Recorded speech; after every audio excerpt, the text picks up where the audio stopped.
how do we be more proactive? How do we develop new policies? Because the Me Too movement took sort of the world by storm.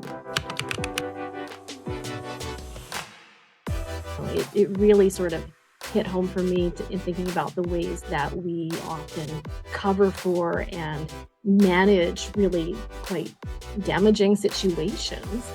And I think it's to the detriment of the people coming behind us.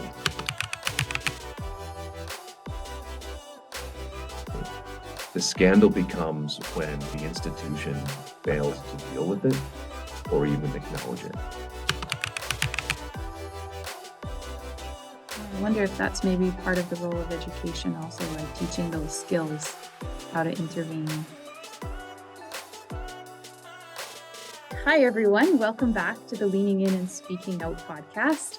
I'm Michelle Lam, one of the hosts of the podcast, and I'm here with Jackie Kirk. Jackie, you want to introduce yourself? Sure. I'm Jackie Kirk, and I am from the Department of Leadership and Educational Administration, and happy to be here today. Yeah, so today we're talking with Stacey Hannem and Schneider. They've just written a book. Their book is Defining Sexual Misconduct, and it's talking about Me Too and some of the power imbalances around that topic. And I'd like each of you to introduce yourselves. So Stacey, would you like to go first? Sure. Thanks, Michelle. I am a professor in the criminology department at Wilfrid Laurier University in Ontario, and I've been a prof there since about 2009. And my area of interest and expertise is on sexual violence and sex work and the effects of law and policy on marginalized people. Chris? And I am Schneider. I am a professor here at Brandon University in the Department of Sociology, and my research area is on media and the ways in which media influence social interaction. So in that way, this book is very much a product of both of our areas of expertise, and neither one of us could have written this book as an individual. So Stacey brings her background and expertise in sexualized violence. I bring my background and expertise in media. And we started having conversations when Me Too happened and Harvey Weinstein, the allegations, and then we wrote a book. So I'd like to begin just by asking about some of the understandings around sexual misconduct. And I know your book talks about how those have changed over time. So I thought that might give us a good grounding as we enter into the conversation. So would someone like to answer that question? Just the older understandings of what that is and how that's changed? Sure. So when we started having conversations about the sort of language of sexual misconduct, we learned that it is a relatively recent term, and it emerges as a sort of a parallel term from sexual harassment, which is named and identified by feminists in the 1970s, which of course is not to suggest that sexual harassment wasn't happening before. It absolutely was, but it becomes recognized, and we can think of it as the first Me Too moment, where women started recognizing behaviors in the workplace that were problematic, that conducive to sexual harassment. And what we find is that sexual harassment very quickly becomes codified into workplace policy and into the law. And the irony there, and we sort of discuss this in our book, is less and less sort of the everyday woman, commoner woman identified with sexual harassment, because all that happens in the workplace, and that doesn't happen when I'm in line, say at Tim Hortons. And around that time, sexual misconduct we find developing in the 1980s. We looked at media reports over the span of about 4 decades, and early discussions of sexual misconduct, we were both really surprised to find that it was used as an umbrella term in reference to any sort of sexual encounter that was not between a married man and a married woman. So same-sex relationships that are fully consensual with consenting adults, sexual misconduct. Men, petitions primarily in the data, were having affairs on their wives, even though the affairs were consensual between 2 consenting adults, sexual misconduct. Sex with children, sexual misconduct. Sex between children, sexual misconduct. So it's sort of a catch-all phrase for any sort of sexual activity. And in the late 80s, early 1990s, this starts to shift a bit when you have the Anita Hill, Clarence Thomas hearings in relation to sexual harassment, and sexual misconduct starts to then become more codified into discussions of political scandals, most notably the Clinton and Lewinsky political scandal that many people are familiar with. And when it starts getting codified into the scandals, some of the other ways in which it was discussed, say between consensual same-sex relationships between same-sex adults, these become recognized as, well, it's not sexual misconduct. These are people in relationships, and that starts to drop off there. So it sort of shifts. And one of the key arguments in our book is we discuss the ways in which the language of sexual misconduct, because it can include a variety of behaviors that are at one extreme criminal sexual assault, at the other extreme consensual sexual relations between adults. And I know probably we're thinking like, what do you mean? Take an example where you have a workplace and you have two people of equal status, equal rank, equal pay, all things equal. If employer restrictions exist that do not allow sexual relationships between employees and they engage in sexual relationship, that could be discussed as sexual misconduct. So the argument we make essentially is that sexual harassment becomes sort of limited, and sexual misconduct rather becomes expansive and allows more and more people, mostly women, to identify with problematic behaviors, harmful sexual behaviors that are not necessarily consistent with crimes or sexual harassment. And this, we suggest, paves the way or lays the groundwork or the foundation for Me Too and some later sort of movements around discussions of sexual crime. So maybe I'll turn to you and for the next question. How does social media influence the topic? And I think Me Too, we see, significant influence of social media. And then more recently, I just found that my feeds were inundated with stuff about Depp versus Heard this summer. And I was surprised with even the number of viewers and the number of places that I could watch and the number of offshoots from that trial. And the way that the dialogue on social media changed as a result. Yeah. So the influence of social media has been both positive and negative, I think.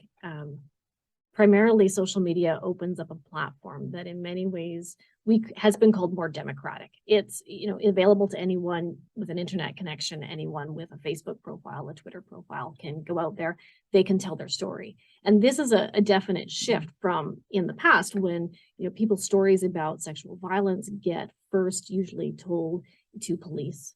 And they're sort of filtered through the lens of the criminal processing system and the way that it wants to tell those stories. And in this sense, only people who were very famous, who were well known, would have their stories make their way finally into media. Now what we have is the situation where anybody can tell their story. They can tell it in the way that they want to tell it. And this opens up both the possibility of sort of reclaiming narratives of violence and reclaiming your own experience, but also then subjects you to potentially all kinds of blowback from, especially if you're accusing someone who's well known and popular and loved, like Johnny Depp was. Those accusations are met with a defense that may or may not be rational. And we see increasingly lots of women who are coming forward in these situations are facing death threats. They're facing online harassment. They're facing all kinds of really negative outcomes from telling their story. So it has both positive and negative effects, I think. But it has definitely opened up a space for a conversation that wasn't happening before. I remember at the beginning, wasn't at the beginning of Me Too, but when Me Too finally sort of hit my world, I remember on Facebook when the women on my Facebook feed were just typing Me Too into their, right? And I remember when I first started noticing that coming up in my feed and having to go and figure out what that was all about. And then, following that, then feeling so heavy every time I saw somebody who was that statement out. Yeah. Yeah. And but the power, right, is sort of what you were talking about, the power of individual people to be able to get into the discussion, because often we're so removed from important discussions in our society. And some of the influence in terms of the changes, like Western University, for example, if you want to discuss that, Stacey. In Frosh Week at Western, just this past fall of 2021, there were all kinds of allegations coming out on social media that said that young women had been victims of drugging and abuse during Frosh Week. And none of those young women went to the police, but there was so much of an outcry on social media and so much response that the London police actually did open up an investigation into those allegations, which again is something that we have not previously seen, even in the Jian Ghomeshi case that many people are familiar with. When the allegations against Jian Ghomeshi first came out in the Toronto Star, Bill Blair, who was chief of police at the time, was asked, "Are you going to investigate these allegations?" And he said, "We don't have a victim. Those women didn't come to us." And so they did not open an investigation, the Toronto police, until the women actually went down to the station, made their statements. So we're seeing a shift in the way that allegations in social media are being taken up and considered and perhaps given a bit more legitimacy by police and by other systems. And this is one of the very positive outcomes of the Me Too movement in terms of having more legitimacy toward accusations where in the past they probably would have otherwise been sort of dismissed or swept under the rug. Is that something that's changing in a positive direction now, that as survivors come forward? I still hear that a lot of these cases don't end in a positive way for survivors, even after they've been through the court case or after they, but is that changing because of this, or is this still? I think the Me Too movement opened up a space to have really serious conversations about what many feminist researchers and activists have been saying now for decades, that, the criminal processing system, police, courts don't deal really well with survivors. And I think that there's more of a push to change that, but we still have work to do because it has to move from, I think Me Too has been a movement of awareness, and now it needs to move into a movement of action. And the way to do that is to have those conversations with policymakers, with the people who are in charge of setting the standards for police and for the courts, to have concrete changes made at that level. And this, I think, is an interesting part when there's been a lot of press about the 5th year anniversary of #MeToo. And to be clear, it was a movement started by Toronto Burke, an African-American activist in the States, in 2006. So the hashtag sort of sparked these conversations. And the lot of coverage about the 5th year anniversary is, I think, the prime moment for these very discussions about how do we be more proactive? How do we develop new policies? Because the Me Too movement took sort of the world by storm. And a lot of it was focusing on the victimization of people, discussing survivor stories, but then what about the accountability bit? What about the policy implications bit? And I think now is the prime moment to really have many of those conversations when we're talking about, well, it's the 5th year anniversary, sure. Like, what can we do now? Actually, just talking before we came on here, we were just talking about the need for policy to be, you say it better than me, so you take over. Well, I'm in admin, and so she was asking, how does a person like me enjoy policy? And I was saying, well, in my opinion, policy has to be dynamic. Like, policy should describe our current practices, and it should shift as people shift practices, and practice always shifts. And so we have to keep working in organizations to keep policy up to speed. And that when policy isn't working for people within the organization, that it's a signal that policy needs to change rather than we need to see it as something hard. And policy should be aspirational. We should be looking beyond, what are the best practices now to what are the best practices that we want to see to change, right, the way that things are happening. Yeah. So given that and the need for the policy changes and so on, what do educators need to know about this topic? So bringing it back into the classroom or into the school, if you could give your thoughts on that topic, what would you say?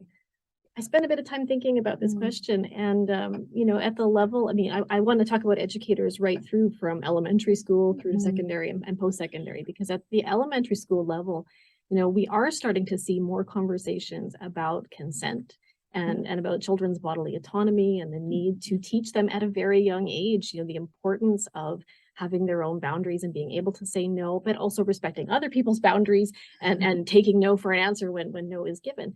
And so that's a conversation I think that's happening among educators, and it's being done in sex ed curriculum. But I think educators also need to be having those conversations with parents, because there's so much that happens at the level of the family that in many cases sends, I think, really unintentionally and innocently, but with bad consequences, messages about children's bodily autonomy that are really mixed. So those well-meaning aunts and grandmas who say, come here and give me a kiss, oh, what do you mean you don't want to give me a kiss? But that's a conversation about consent. And the fact that we don't recognize that for children, I think, it follows them through. And again, at the secondary level, we're talking about consent and doing a much better job of that. But and we're really good at talking about the negative side of sex and the things that people shouldn't be doing.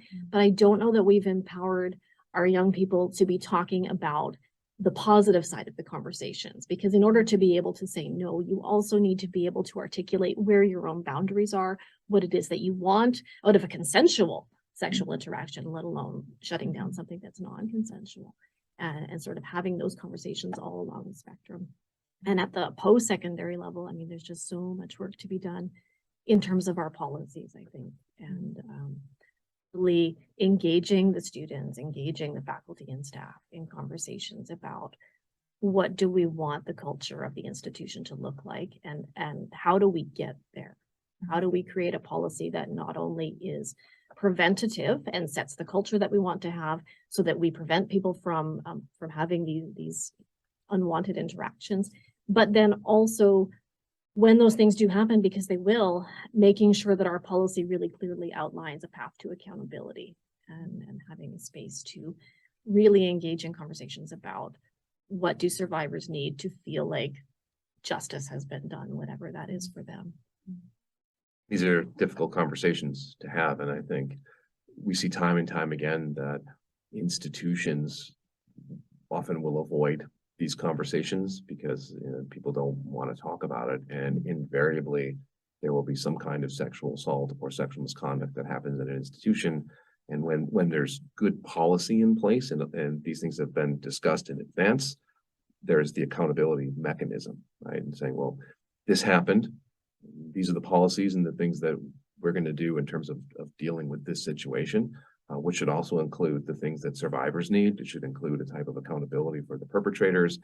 And we find that these things are typically sort of absent in many of the situations. And as we've both said in our conversations, these things develop into scandals. So we discuss scandals in the book in the first chapter. And unfortunately, sexual misconduct, sexual assault, these things, sexual harassment, they're going to happen in any institutional setting. They cannot be avoided. The scandal becomes when the institution fails to deal with it or even acknowledge it. It's just bury their head in the sand and not talk about it. Then the scandal develops, and then they don't want to talk about it even more because now we have a scandal, and then it just gets totally off the rails. The perpetrators aren't held accountable. The survivors are not felt like they're heard. So taking the issue head on when it happens, saying this happened, these things are going to happen, the policy's in place, we've had these proactive discussions, this is how it's going to be handled. And so I think one of the things for educators as an outcome of our book is to, I think, hopefully inspire people to have these difficult conversations up front rather than in sort of the back end following when something like this happens. And again, to be clear, nobody wants these things. They're gonna happen, and we need to make sure that we have some sort of mechanism to deal with it appropriately and properly. Ways for educators, particularly at the post-secondary level, to think about power dynamics. And I mean, there are very, very clear-cut rules and laws about, at the elementary and secondary school level, sex with children is wrong. And illegal. But at the post-secondary level, where the students are adults, I think that there's more space there where we get into these conversations about consent and about relationships that develop, but thinking through the importance of understanding your own positionality in terms of power and your relationship to students. And I think universities again and colleges haven't done a very good job of setting policy around professor-student relationships, and really wanting to understand, yes, everybody's an adult, but power complicates all of these things. And I don't think that there's actually a space where people can freely and fully give it consent when there's a power dynamic in that relationship. We discussed that too in the book, that, one of the things we hope educators take out of this is that, me happened, it's been 5 years and these things keep happening. And, the conversations that Stacey and I are having is, have these people been living under a rock? How do they not know at this point about the power relationships, the power dynamic? And it's so easy, I think, for people to ignore it and excuse their actions in those situations. And, secondary education system, as Stacey was saying, it's the fact that everybody are adults, and, the sort of baseline assumption is that, well, adults are free to be able to consent in whatever behaviors they want. But that totally skirts the power dynamic there. And because it's an institution and there are power relations at play, we need to have these conversations that, we need to ask the question, can students ever really consent into a sexual relationship with a faculty member? Students, undergraduate students, and, these are difficult conversations to have. And, we have several colleagues we know who married their graduate students, have children with their graduate students. Should those things be allowed? I'm not saying one way or other, but we should be having the conversations about these very things, I think. And educate me if this is incorrect, but for most policies that tend to focus on the big things that happen at the very end of the process, when there are small things like comments that are offhand or the things that often go unreported, is it possible to address those things through policy, or are there other ways that, because people don't report them, are there other ways that they can be addressed at that kind of ground level, like those inappropriate small things that aren't small because they add up and they affect students or they affect people that are experiencing them? Yeah, I think they can be addressed. I think it takes a certain level of courage, because what you're really referring to, I think, is a kind of bystander intervention, or the ability for a person who's been on the receiving end of offensive comments or things that were inappropriate to be able to articulate in a way that is clear and direct to the person who's done those things what effect that had on them. And to be able to say, actually, this isn't okay. And I would like you to think about the things you're saying and to stop saying these kinds of things or to stop doing these things. And that takes a lot of bravery.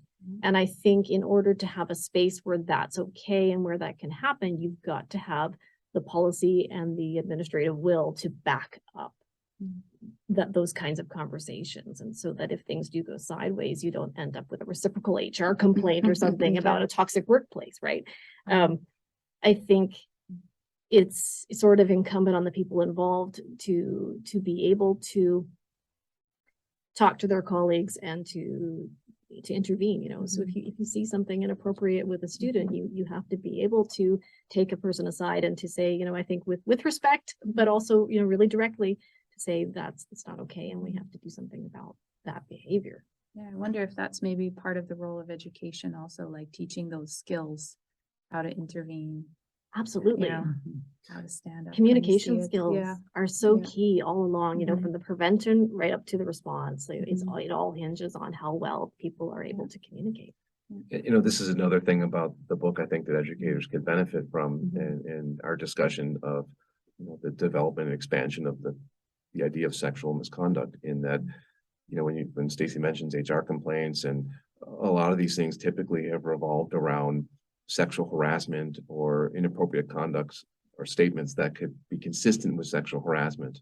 But sexual misconduct includes things that are inappropriate, but are not recognized as sexual harassment or recognized as criminal. One of the positive developments of Me Too is it allowed people, again, mostly women, to come forward and discuss sexual harms that were not recognized as criminal harassment, but harmful. And it redirects some of our attention to the idea that, you know, when men will say it was just a joke, you know, relax, whatever. Well, no, it wasn't a joke. Like, it was harmful. And to recognize the harm and have those conversations. And I think those conversations have become increasingly, I mean, they're paramount for any institution, especially education institutions, to, you know, just because something's not a crime or harassment doesn't mean that it's not harmful, doesn't mean that it's not wrong. And to recognize that and have those discussions, you know, all the way up from, you know, K through 12 and post-secondary is something that's very important that can influence policy, and something that I think the Me Too movement, especially in the hashtag version of it, has been very influential in sort of driving some of these conversations and some of this change. Yeah, I just think that we should end with having you give another plug for the book and a, you know, sort of an overview maybe about who should read it. Well, you know, the book, we wrote it for an interested and educated public. And what we'd say to that, we had these conversations in advance when we were writing it, because that was the goal, was not to write it for, you know, our 3 academic friends who are going to read it. I mean, what's the point of writing if you're going to do that? So we wrote it with that in mind. With all that said, skip the introduction. So the introduction lays out the nuts and bolts and the theory and the method of the book, because as academics, you sort of have to do that when you're making a case. And Stacey and I have said we sort of regret putting that in the intro, and it should have been an appendix. Should have been an appendix. Yes. But if you're really interested in feminist theory and you should. It's all there, yeah. So, but if you're not, and you don't want to get, you know, bogged down by the nuts and bolts, skip right into the meat and potatoes of the book and start there. Don't judge a book by the intro. Yeah, there you go. I love it. Don't judge a book by the intro. Yes, exactly. But I will say that there's a really important vignette in the preface. It's important to me anyway, because it, you know, there's a personal sort of discussion of an encounter that I had with a senior academic when I was in grad school, and how that affected me personally, and then how I watched it affect my own graduate students as I came back to the same conference and we encountered the same person.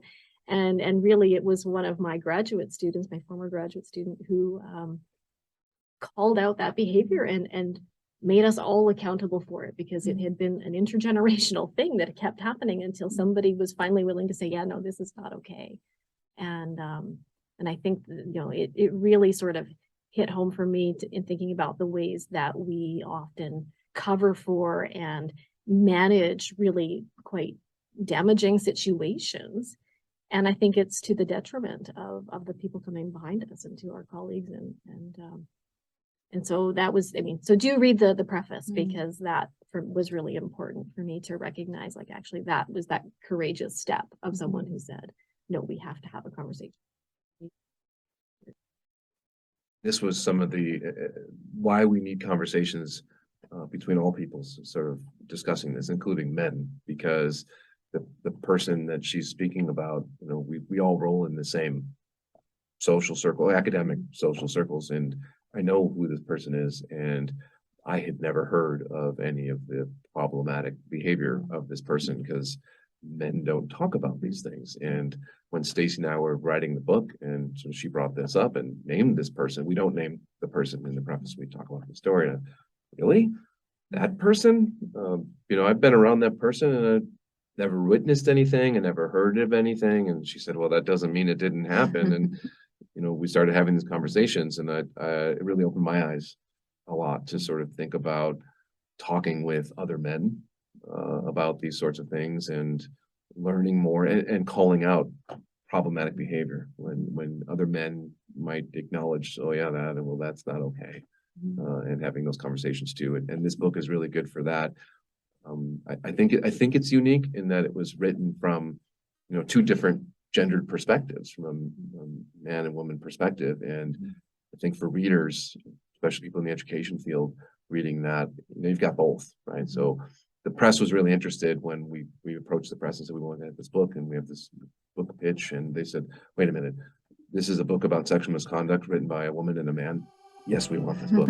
We're very interested. And so we hope that the public will be very interested as well in terms of reading this and thinking about how both of our perspectives get folded into it. We'll link the book below so people can find it if they're interested. Thank you very much for the conversation. Thank you for having us.